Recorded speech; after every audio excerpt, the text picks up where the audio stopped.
The story of the Rothschild family begins in Frankfurt, Germany during the 1760s. Living in the Jewish ghetto, Meyer Amschel Rothschild faced numerous restrictions and hardships, but he had a vision that extended beyond the narrow, cobbled streets of his home. Rather than letting obstacles limit him, he viewed them as challenges to overcome. Meyer's early education was rooted in Jewish law and finance, thanks to his father, a modest trader of coins and textiles. These lessons instilled in him not only financial knowledge but an understanding of how trust and precision were vital in business.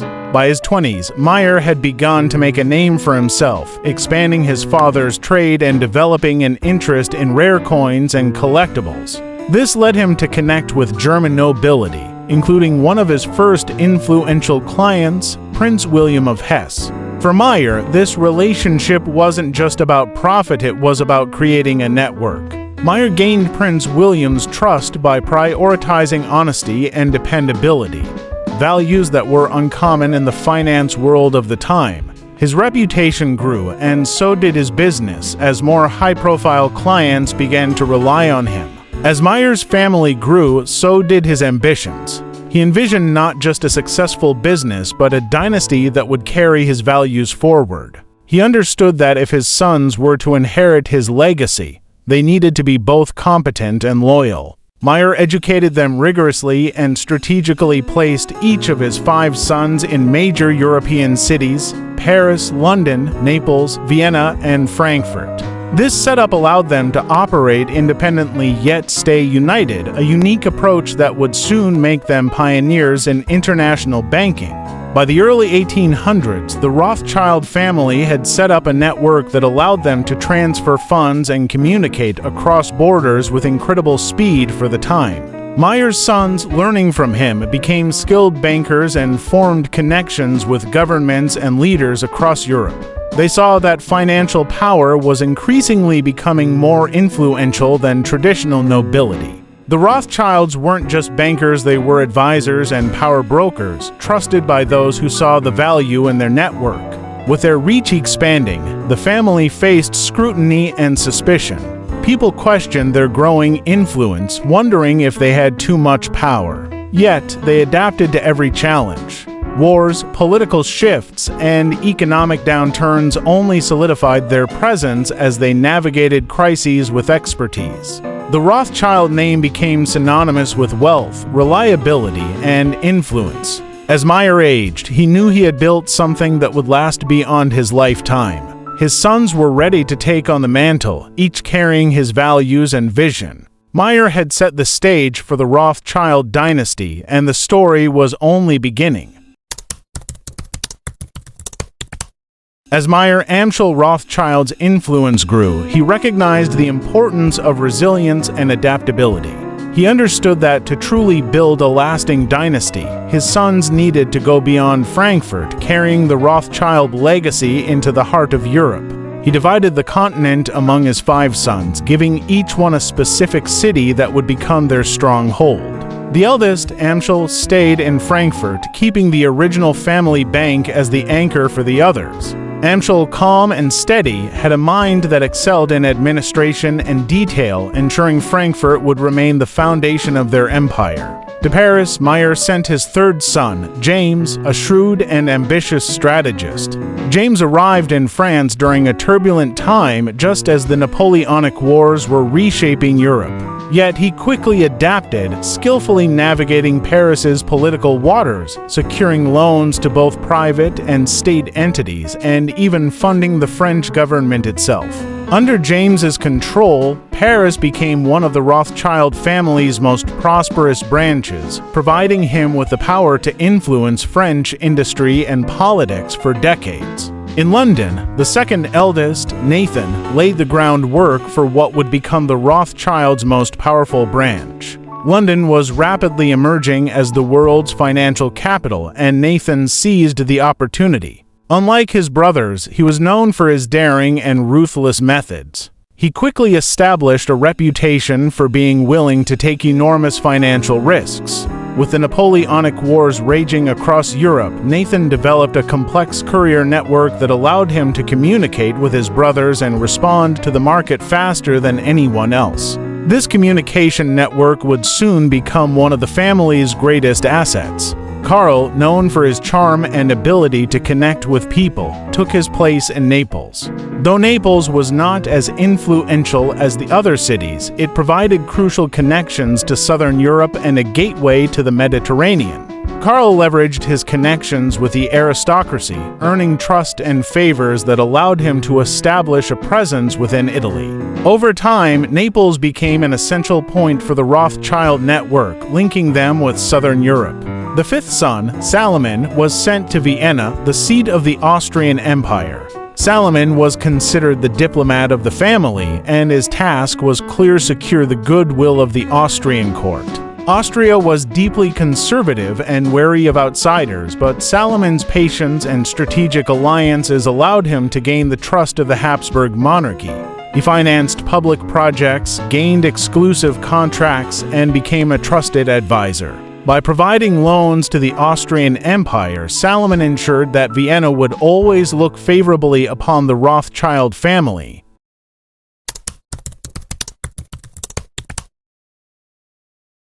With each brother strategically placed, the Rothschilds built a communication network that rivaled government intelligence agencies of the time. Through this network, they could coordinate investments, share crucial political information, and execute complex trades with precision. Each branch operated independently yet remained tightly linked, sharing information at an astonishing speed. In 1815, as the Napoleonic Wars reached a decisive moment, Nathan Rothschild made a move that would elevate the family's wealth and reputation to an unprecedented level. Using the family's private communication network, Nathan received early news of Napoleon's defeat at the Battle of Waterloo. He immediately took advantage of this intelligence, manipulating the British stock market. The move paid off massively, solidifying Nathan's position as one of the wealthiest and most powerful men in Britain. Yet, with this power came attention. Rumors circulated about the Rothschilds' wealth and influence, whispering of vast sums of money that no family could accumulate without secret agendas. Conspiracy theories started to take root, adding to the mystique of the family. Meyer's sons, however, understood that such suspicions came with the territory. They continued to operate quietly, focusing on expanding their influence and securing the financial stability of the Rothschild dynasty. Through wars, alliances, and revolutions, the Rothschild brothers built something far greater than their father could have imagined. With each passing year, their grip on European finance grew tighter. They were no longer just bankers, they had become an invisible force, shaping the destinies of empires and influencing the lives of millions. The Rothschilds' rise was swift and calculated, yet it was just the beginning.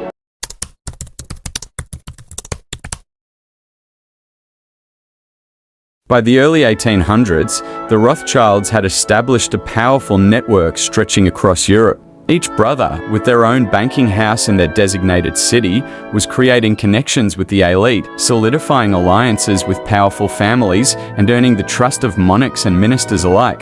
But it wasn't just financial acumen that kept them ahead, it was their ability to share vital information faster than anyone else. The Rothschild communication network was a marvel of its time. The brothers relied on a private courier system to stay ahead of events as they unfolded, with trusted messengers delivering coded letters and reports across Europe. This allowed them to receive critical news like political upheavals or military movements days, even weeks before their competitors. They didn't just wait for opportunity, they created it. By knowing in advance how events would shape markets, they could position themselves to profit even in times of chaos. Their secretive methods led to countless rumors. One persistent story claimed the Rothschilds could predict the future, others said they controlled it. While much of this was myth, the truth was equally powerful. With knowledge and timing on their side, the brothers played the stock and bond markets with unmatched precision, allowing them to profit from the highs and lows of Europe's turbulent economy. Yet, even with this sophisticated network, the Rothschilds operated quietly. Publicly, they kept a low profile, avoiding any overt displays of wealth or influence. Their power wasn't flaunted, it was exercised behind closed doors, in quiet conversations, through whispered recommendations to kings and ministers. This discretion allowed them to maintain influence without provoking the envy and suspicion that often came with visible power. In London, Nathan Rothschild's financial operations had made him a dominant figure in British banking. He developed close ties with the British government, providing loans that financed everything from public works to military campaigns. He even helped fund the British Army in its wars, including the Napoleonic conflict. Nathan's connections gave him extraordinary influence over British finances, and his presence became indispensable. Over in Paris, James Rothschild's operations flourished as well. Known for his charm and keen mind, he became a favorite among French aristocrats, securing loans and investments that expanded his influence in French society. He was equally cautious and bold, understanding the delicate balance required to operate in France's politically charged environment. Despite France's history of revolutions and unrest, James navigated the stormy political waters with skill, making the Paris branch one of the most successful in the family. Salomon in Vienna, Amschel in Frankfurt, and Karl in Naples continued to grow the family's presence across the continent, each branch carefully reinforcing the others. They invested in railroads, mining, and industry, diversifying their holdings so that no single branch relied solely on the banking sector. This diversification added strength and resilience to the family empire, allowing them to withstand economic downturns that crippled other banks. However, as their fortune grew, so did their enemies. Many saw the Rothschilds' influence as a threat, and whispers of conspiracy continued to follow them. Political figures and rival financiers alike spread rumors of a Rothschild conspiracy to dominate the world's wealth. Though these rumors were exaggerated, they fed into a perception of the Rothschilds as shadowy figures pulling the strings behind European politics. The family maintained their silence on such matters. Meyer's teachings on humility and discretion continued to guide them. The Rothschilds were not motivated by fame. They were driven by the pursuit of stability and growth. They saw wealth as a means to an end, a way to ensure security for future generations. The Rothschild dynasty was not merely about accumulating riches, it was about establishing a legacy that would stand the test of time. Their influence was undeniable. By the mid-1800s, the Rothschild family was involved in nearly every major financial transaction in Europe, from government bonds to industrial ventures. They funded public infrastructure projects like railroads and telegraphs that transformed the continent's economy. They advised governments on financial policy and helped shape the course of European history, quietly leaving their mark on every decision. Yet, the Rothschilds knew that even the mightiest fortunes were not immune to the shifting tides of history. Europe was changing, and with it, the Rothschilds' role. Their empire was built on loyalty and trust, principles Meyer had instilled in his sons from the beginning. These principles would be tested as new challenges emerged, from political revolutions to the rapid pace of industrialization. Through it all, the Rothschilds remained steadfast, adapting to a world that was evolving faster than ever before. They were not just bankers, they had become symbols of wealth, power, and resilience. By the mid-1800s, Europe was on the brink of change. The revolutionary spirit that had swept through the continent in previous decades was once again stirring. People were beginning to question monarchies and demand more democratic rights. Nationalism was on the rise, and the balance of power among European nations was becoming increasingly fragile. For the Rothschilds, this presented both a risk and an opportunity. In London, Nathan Rothschild was now a towering figure in British finance. His network spanned not just across Britain, but deep into the heart of Europe. Yet even he felt the tremors of political unrest.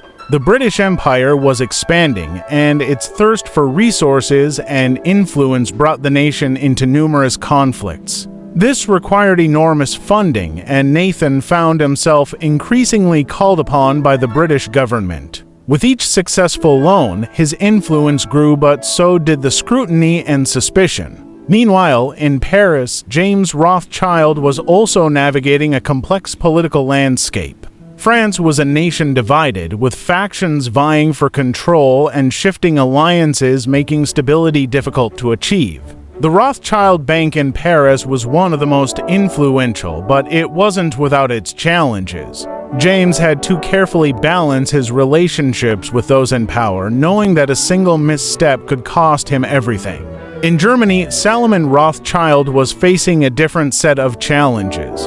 The German states were increasingly unified, which altered the power dynamics and the demand for resources. Salomon had long provided financing to German nobility, but as Germany began to modernize and industrialize, new players emerged.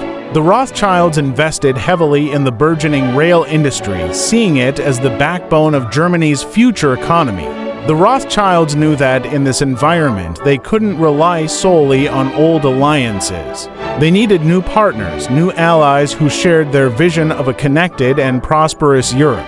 But as they extended their networks, they did so carefully, always mindful of their family's reputation and the mistrust that surrounded their immense power.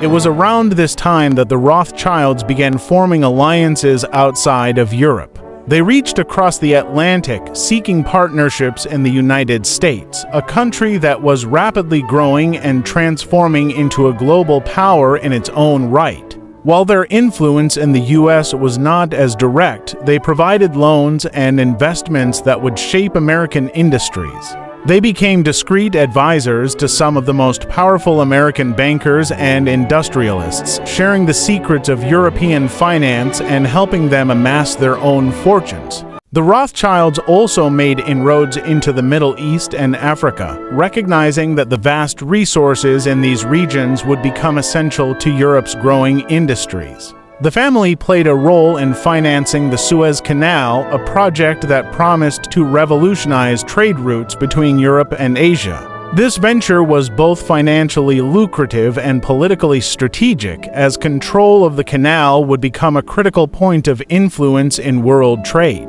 Yet, with each new venture, the Rothschilds faced growing resistance. Nationalist movements saw them as foreign powers meddling in local affairs, while political rivals warned against the dangers of becoming too reliant on a single family. The Rothschilds were accused of trying to control not just economies, but entire nations. Some said they were orchestrating wars to profit from the resulting financial turmoil. In truth, the Rothschilds understood that stability was more profitable than chaos. They had built their empire on long-term investments, and political stability was essential to protecting their interests. The family continued to face rumors and conspiracy theories. Their secretive nature and the complexity of their operations only fueled these suspicions. Anti-Semitism played a role as well, with many accusing the Rothschilds of using their Jewish heritage as a basis for a shadowy network of influence. The Rothschilds remained silent, rarely addressing the rumors. They let their actions speak for themselves, knowing that to respond would only feed the fire. During this period, Meyer Amskel's teachings continued to guide the family. He had instilled in his children the values of discretion, loyalty, and unity. While each brother led his branch independently, they still came together for major decisions. They communicated regularly, ensuring that no branch operated in isolation. Their unity was their strength. They knew that alone they were vulnerable, but together they were nearly unstoppable. As the political tides shifted, the Rothschilds also adapted their strategy. They moved away from simply financing monarchies and began supporting industrialists and entrepreneurs, individuals who were shaping the future with technology and innovation. They invested in telegraphs, which allowed for faster communication, and in new transportation methods that made it easier to move goods and people across great distances. They saw the future of finance not just in government bonds, but in industries that could transform society. Their influence was no longer confined to Europe's royal courts. They had quietly begun shaping the Industrial Revolution itself. By financing key players, they helped drive the development of technologies that would reshape economies and societies. This shift was risky but visionary. It demonstrated that the Rothschilds were not just about preserving the old order. They were willing to embrace change if it meant expanding their empire. As they became more deeply enmeshed in global finance, they developed new strategies to mitigate the risks. They diversified their investments, not just across industries, but across continents. They built partnerships that allowed them to influence markets without directly controlling them, giving them a way to maintain power even as political landscapes changed. They used their communication network to stay ahead of their competitors, and they continued to build alliances with those who held the keys to power. In a world of shifting allegiances and political upheaval, the Rothschilds remained a constant. They were no longer just a family of bankers, they had become an institution, a dynasty that spanned generations and continents. They had weathered revolutions, wars, and political changes, emerging stronger each time. Their empire was built on more than just money. It was built on resilience, adaptability, and a vision that reached beyond borders and beyond generations. But even as they adapted to this new world, the Rothschilds knew that the challenges were far from over. Europe was entering a new era, one marked by rapid industrialization, political upheaval, and the rise of new superpowers. The Rothschilds had conquered the world of finance, but now they would have to confront the realities of a world that was changing faster than ever before. And in the face of these changes, their legacy, their fortune, and their unity would be tested in ways they had never imagined.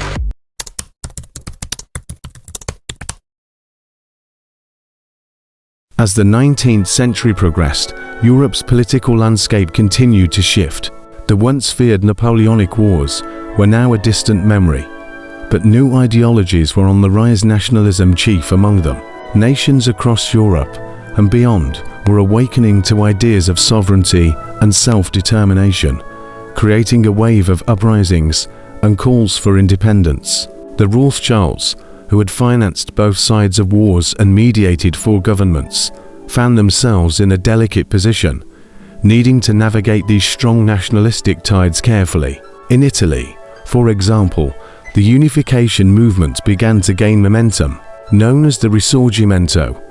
This drive aimed to unify the fragmented Italian states into one kingdom. The Rothschilds had long-standing ties with Italian nobles and regional rulers, but the idea of a united Italy would reshape their networks and alliances in the region. The Rothschild Bank in Naples, run by Karl, faced challenges as anti-monarchy sentiment grew. Nevertheless, the family adapted by discreetly supporting those who were likely to emerge victorious, all while maintaining appearances with the existing rulers. Their aim was not to control outcomes, but to ensure their influence remained steady no matter the political landscape. In Vienna, Salomon Rothschild was confronted with the challenges of the Austro-Hungarian Empire, a massive, multi-ethnic empire that was beginning to fracture under its own weight. Nationalist movements among the Czechs, Hungarians, and others within the empire grew louder, and Salomon had to maneuver around tensions that threatened to destabilize the region. While he continued to lend to the empire, he also started to finance emerging industries that could stand independently of the empire's fortunes. In this way, the Rothschilds hedged their investments, ensuring that they would remain financially relevant no matter what political upheavals lay ahead. Across the Atlantic, in the rapidly industrializing United States, the Rothschilds were watching closely. The American Civil War broke out in 1861. And it was clear that this conflict would not only shape the future of the US, but also impact global markets. Though the Rothschilds remained more indirectly involved, they provided funding and resources that were crucial for both American and European businesses during and after the war. Their discreet support of certain industrialists ensured that, when the war ended, they had key allies in the industries that would define America's future. The post-war boom saw unprecedented growth in American industries like railroads, steel, and oil. The Rothschilds seized this opportunity by building strategic partnerships with American financiers like J.P. Morgan and industrialists like Andrew Carnegie. They supplied funding and expertise, using their experience with European rail and industry to help build America's infrastructure. These partnerships were quiet yet powerful, allowing the Rothschilds to expand their influence into a country that had historically been resistant to foreign involvement in its financial system.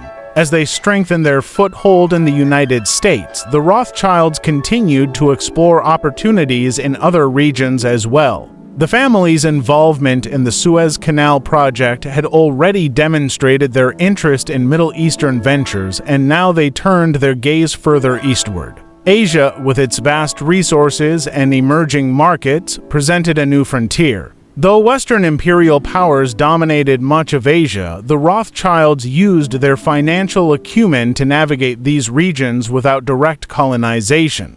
They established partnerships with local leaders and traders, building a web of influence that allowed them access to resources and markets across the continent. In their home continent of Europe, however, the winds of change were beginning to stir in a different way. The Rothschilds had built their fortune largely by financing monarchies, but the old order was crumbling.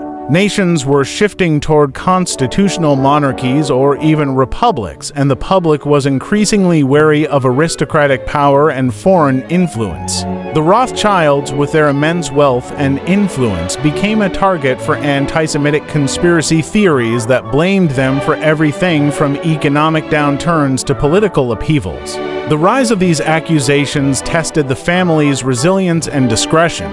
For the Rothschilds, the strategy was the same as it had been for generations: remain silent, stay out of the public eye, and continue their work behind the scenes. Yet the family also began to shift its public image. They took part in charitable endeavors, investing in cultural and educational projects that helped to improve their standing in the communities where they lived. For instance, in London, the Rothschilds funded schools, hospitals, and cultural institutions, which helped to soften their public image. In France, James de Rothschild funded railways but also contributed to public works, endearing him to the French public. They hoped these gestures would create goodwill and mitigate some of the suspicions surrounding their wealth and influence. The family's empire had grown so vast that it was no longer defined merely by banking. They had stakes in railroads, mining, oil, and real estate. They were a global financial force, helping to shape industries rather than simply financing them. Their diverse investments allowed them to withstand economic shocks and political changes, but it also meant they were more visible than ever. The Rothschild name had become synonymous with wealth and power, and the family knew they could not rest on their laurels. The world was changing, and they would need to change with it. In 1870, as Europe faced yet another war, the Franco-Prussian War, the Rothschilds found themselves once more at the heart of it all. The war led to the fall of Napoleon III in France and the unification of Germany under Prussian leadership. This seismic shift in European politics had significant implications for the Rothschilds. They had long-standing ties with France, and now they needed to forge new connections in a unified Germany. The Paris branch, run by James's heirs, would face challenges in a France humiliated by defeat. Meanwhile, the Rothschild Bank in Frankfurt would need to adjust to Germany's new political reality. The Rothschilds' response was pragmatic. They expanded their investments in Germany, particularly in industries that the new German Empire was keen to promote. They financed infrastructure projects, industrial expansions, and even supported educational initiatives aimed at modernizing the German workforce. In France, they worked to stabilize the economy by helping finance the reparations that France was forced to pay to Germany. They understood that a stable France would benefit Europe as a whole and their investments within it. But for all their strategic maneuvering, the Rothschilds faced an undeniable reality. Europe was changing in ways they could not fully control. Nationalism, political instability, and economic competition were eroding the old alliances and structures upon which they had built their empire. Yet, rather than retreat, the Rothschilds continued to adapt. They diversified their investments further, moving into industries that had once been considered too risky, such as oil and steel. They worked to reduce their dependence on any single nation or industry, ensuring that their influence remained global and resilient. By the end of the 19th century, the Rothschilds had transformed from mere bankers to visionaries who shaped the modern world. They were part of the Industrial Revolution, the rise of railroads, the creation of modern finance, and the dawn of global trade. They had weathered wars, revolutions, and conspiracy theories, always managing to stay one step ahead. However, the dawn of the 20th century promised new challenges that even the Rothschilds could not entirely predict. Europe was on a collision course with itself, and the family would once again find itself at the center of world-changing events. Their legacy, their fortune, and their very survival would be put to the test in the most tumultuous period yet, the era of the World Wars. Subscribe and leave a comment. Next time we come back with the part 2.